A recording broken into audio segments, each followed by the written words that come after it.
नमस्कार, आदाब, सत श्री अकाल, गुड इवनिंग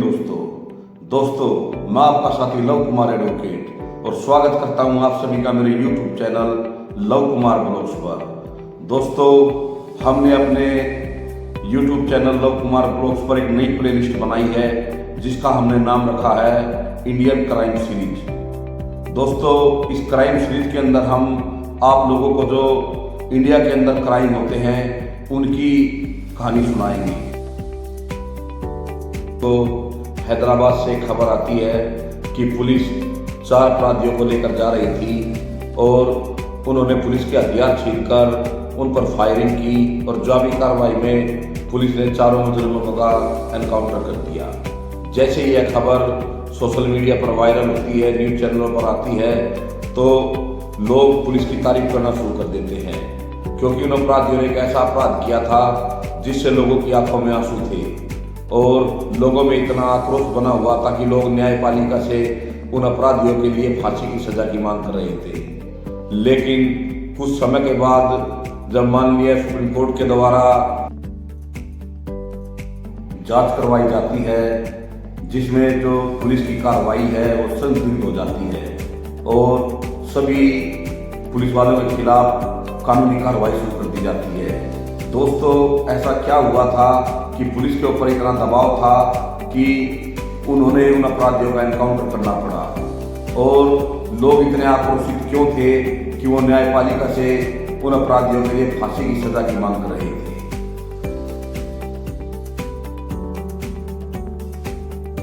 दोस्तों,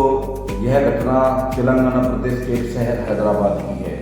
जहां पर एक फ्लाईओवर पड़ता है रंगारेड्डी। 28 नवंबर 2019 को एक दूध वाला सुबह के समय इस फ्लाईओवर के पास से जा रहा था और वह देखता है कि एक जली हुई लाश पड़ी हुई है और वह शोर मचाता है। तब उसकी आवाज़ सुनकर आसपास के लोग इकट्ठे हो जाते हैं। इसके बाद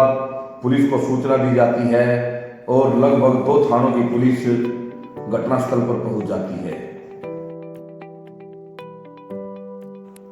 सादनगर थाने में और शमशाबाद थाने में एक डॉक्टर है प्रियंका रेड्डी,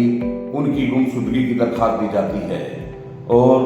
जब डॉक्टर के घर वालों को बुलाया जाता है तो डेड बॉडी की शिनाख्त की जाती है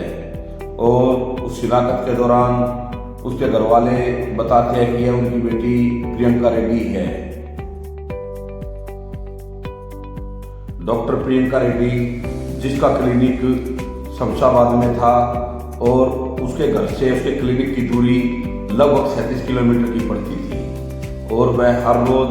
अपनी स्कूटी से टोल प्लाजा तक जाती थी और वहां से कैब करके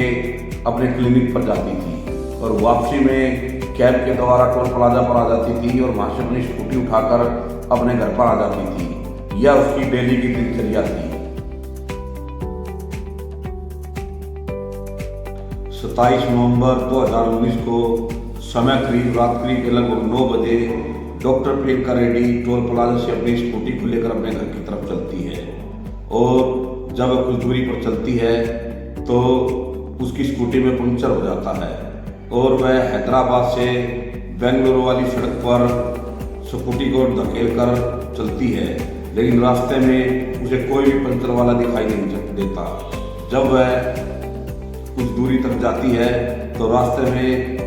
कुछ ट्रक खड़े हुए हैं। उसके ड्राइवर और उसके कंडक्टर डॉक्टर को घूर घूर कर देख रहे थे और वे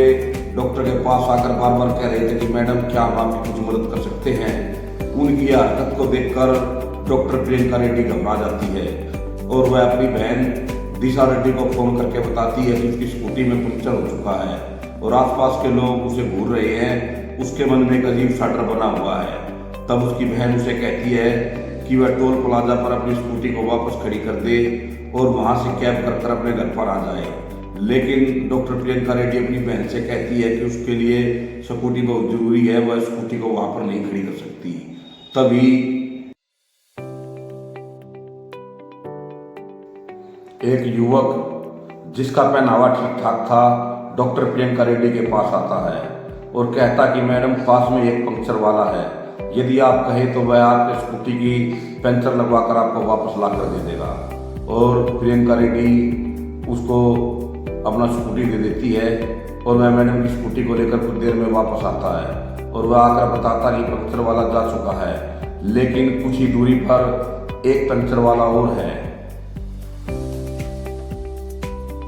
डॉक्टर प्रियंका रेड्डी अपनी बहन को बताती है कि पास ही में एक पंक्चर वाला है, वह उसके पास जा रही है। वो 24 घंटे पंक्चर की दुकान खुली रहती है और वह अपने टायर का पंक्चर लगवा करके वापस घर आ जाएगी। लेकिन कुछ ही देर में उसकी बहन जब उसके पास दोबारा फोन मिलाती है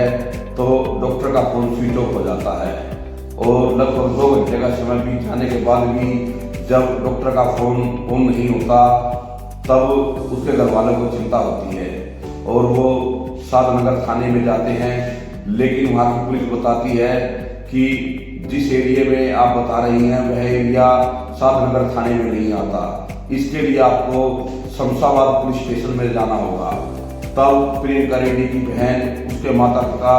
शमशाबाद थाने में जाते हैं और पुलिस उनके साथ टोल प्लाजा तक आती है, लेकिन रात्रि होने के कारण कोई भी छानबीन नहीं कर पाती और वापस चली जाती है। और जब अगले दिन सुबह डॉक्टर प्रियंका रेड्डी की जली हुई लाश मिलती है तो पुलिस हरकत में आ जाती है और आसपास के इलाके की छानबीन शुरू की जाती है। सीसीटीवी फुटेज खंगाली जाती है। तब 4 संदिग्ध आरोपियों को गिरफ्तार किया जाता है और तफ्तीश के दौरान चारों आरोपी अपना अपराध स्वीकार कर लेते हैं और वो बताते हैं कि उन्होंने डॉक्टर प्रियंका रेड्डी को जबरदस्ती बंधक बनाया था और 7 घंटे तक डॉक्टर प्रियंका रेड्डी के साथ बलात्कार किया था और दम घुटने की वजह से प्रियंका रेड्डी की मृत्यु हो जाती है।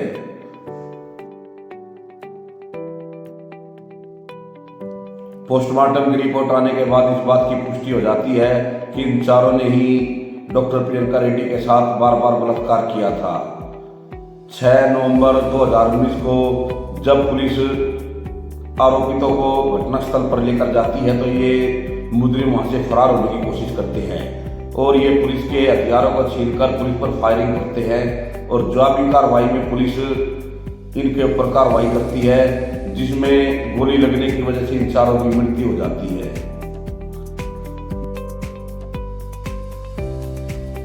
एक एनजीओ के द्वारा माननीय सुप्रीम कोर्ट में एक याचिका दायर की जाती है जिसमें कहा जाता है कि पुलिस ने इन चारों आरोपियों का फर्जी एनकाउंटर किया है और बाद में जांच की जाती है तो जो एनकाउंटर है यह संदिग्ध हो जाता है और सभी पुलिस वालों के खिलाफ कानूनी कार्रवाई शुरू की जाती है। दोस्तों, डॉक्टर प्रियंका रेड्डी को केस को देखते हुए मैं आपको सुझाव देना चाहता हूं कि ये दोस्तों पुलिस के द्वारा NHAI के द्वारा कुछ हेल्पलाइन नंबर जारी किए गए हैं। जब भी आप किसी सुनसान रास्ते से गुजर रहे हैं, आपकी गाड़ी का टायर पंक्चर हो जाता है या तेल खत्म हो जाता है तो आप तुरंत ही इसकी सूचना उन हेल्पलाइन नंबरों पर दे सकते हैं और आपको तुरंत ही मदद दी जाएगी। तो दोस्तों, सुरक्षित रहिए, सावधानी बरतिए।